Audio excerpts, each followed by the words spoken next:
तो बोलो बाकी बिहारी लाल की जय। श्यामदास माधव की तरफ से आप सभी को राधे राधे। आशा करता हूँ आप सब स्वस्थ होंगे, मस्त होंगे और श्री हरि के चरणों में लगे होंगे।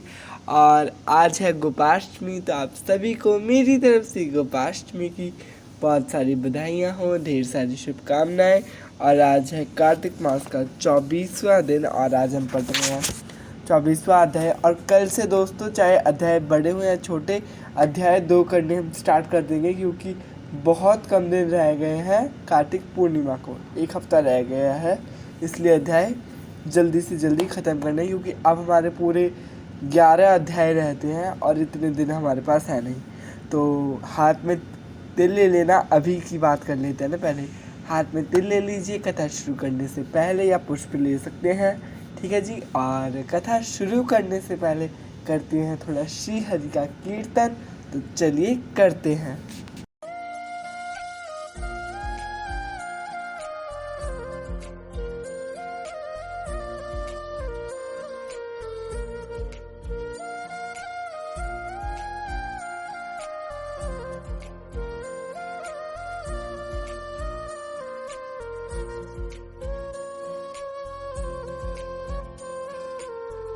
और यहाँ पे हमने कर लिया है श्री हरि का कीर्तन, तो चलिए पढ़ते हैं 24वां अध्याय। हाथ में ले लीजिए तिल, और तिल लेने से पहले दोस्तों पहले हमें तुलसी माँ को जो दिखानी है हमेशा की तरह, और बोलना है तुलसी महारानी नमो नमो, हरि की पटरानी नमो, तुलसी महारानी नमो नमो, हरि की पटरानी नमो, तुलसी महारानी नमो नमो, हरि की पटरा नमो, तुलसी महारानी नमो, हरि की पटरानी नमो, तुलसी महारानी नमो नमो, हरि की नमो नमो। तो बोलो तुलसी मैया की जय। और जो दीप है वो माँ तुलसी के आगे प्रज्वलित कर देना है, ठीक है जी।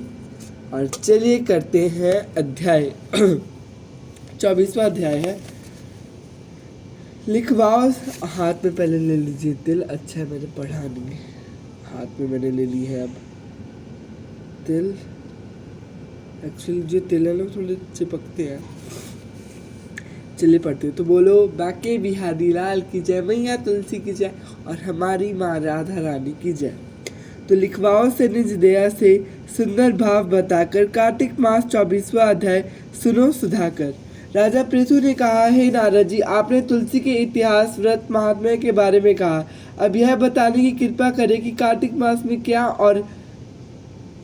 और भी देवताओं का पूजन होता है, यह भी मुझे समझा कर कहिए। नारद जी ने कहा, पहले समय में पर्वत के निकट कर्तिपुर में एक धर्मात्मा धर्मदत्त नामक ब्राह्मण रहता था। वह भगवान विष्णु के सब व्रत करता था। एक दिन कार्तिक मास में वह एक पहर रात शेष रहने पर जागरण के लिए भगवान विष्णु के मंदिर में हर प्रकार की सामग्री लेकर जा रहा था कि मार्ग में उसने एक बड़ी भयंकर राक्षसी को देखा, जिसके बड़े बड़े दांत, लपकती हुई जीभ और लाल लाल नेत्र थे। उसका शरीर नंगा और मांस रहित था। उस भयंकर राक्षसी को देखकर धर्मदत्त बुरी तरह कांपने लगा। अन्य कुछ उपाय न देकर उसने पूजा वाली थाली और जल का लोटा उसके ऊपर फेंक दिया, क्योंकि उसने भगवत नाम का जप करते हुए वह सामग्री और जल का लोटा जिसमें तुलसी दल पड़ा था उसको मारा था, जिससे उसके जन्म जन्मांतर के पाप नष्ट हो गए और पूर्व जन्म में याद आया। वह हाथ जोड़कर धर्मदत्त के चरणों में गिर पड़ी और बोली, हे विप्र, मैं पूर्व जन्म के कर्मों के फल से इस अवस्था को प्राप्त हुई हूँ। नारद जी ने कहा, हे राजन, उसे इस प्रकार प्रणाम करते हुए देख अति विस्मित होकर धर्मदत्त ने पूछा, तेरी यह अवस्था किस कर्म से फली हुई है? तू पूर्व जन्म में कहाँ रहती थी और तेरा कैसा चरित्र था? यह सब कुछ मुझे बता। उस राक्षसी ने, जिसका नाम कला था, उसने कहा कि हे ब्राह्मण, सौराष्ट्र में भिषुक नाम का एक ब्राह्मण रहता था। मैं उसकी पत्नी थी। मेरा स्वभाव बड़ा ही निष्ठुर था।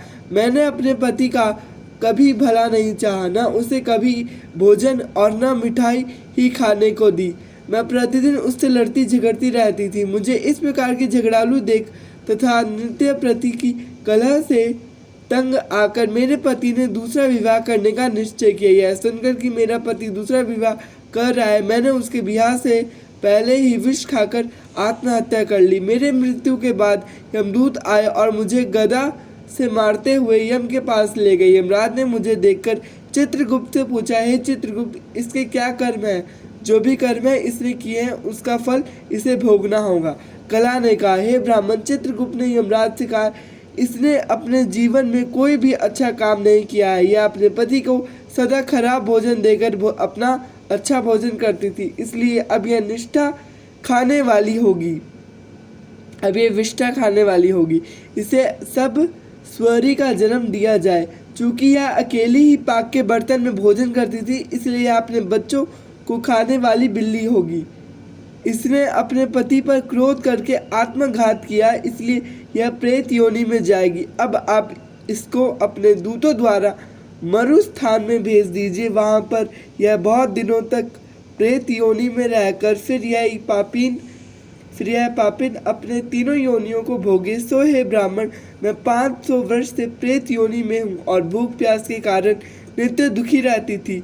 एक दिन भूख से तंग आकर मैं एक वैश्य के शरीर में प्रविष्ट हो गई। उसके शरीर द्वारा मैं कृष्णा और बेणी के संगम पर इस देश में आ पहुंची। एक दिन भगवान शंकर व विष्णु जी ने मुझे बलात् उसके शरीर से बाहर निकाला। फिर मुझे आप दिखाई दिए। आपके लोटे में से तुलसी जल का छींटा मेरे ऊपर पड़ा, जिससे मेरे सब पाप नष्ट हो गए। हे दिव्योज्जोत्तम, आप मुझे यह बताइए कि आगे होने वाली तीनों योनियों और इस प्रेत शरीर से किस तरह मेरी मुक्ति होगी। धर्मदत्त का कलह की बात सुनकर, उसके पिछले कर्मों और वर्तमान अवस्था को देखकर बड़ा दुखी हुआ। उसका दुख देखकर उसका चित्त पिघल गया और फिर उसने दुखित भाव से कहा। तो ये था कार्तिक मास का 24वां अध्याय। तो बोलबंसी वाले कीजिए और जो हाथ में तिल है आप वो डाल दीजिए लोटे में।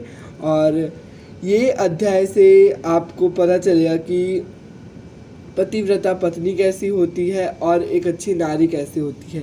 तो ये अध्याय उस बारे में था। तो आशा करता हूँ आपको 24वां अध्याय पसंद आया होगा तो बताना, लाइक शेयर कमेंट करना और चैनल को सब्सक्राइब करना। अब आप लोगों से विदा चाहता हूँ। राधे राधे सभी मित्रों को। और आज का था थोड़ी जल्दी इसलिए सुनाना क्योंकि आज है छठ पूजा, फिर वहाँ पे भी जाना तो फिर टाइम मिल जाता है, इसलिए राधे राधे सभी मित्रों को। भूल चूक हुई होगी हमेशा की तरह माफ़ करना। राधे राधे।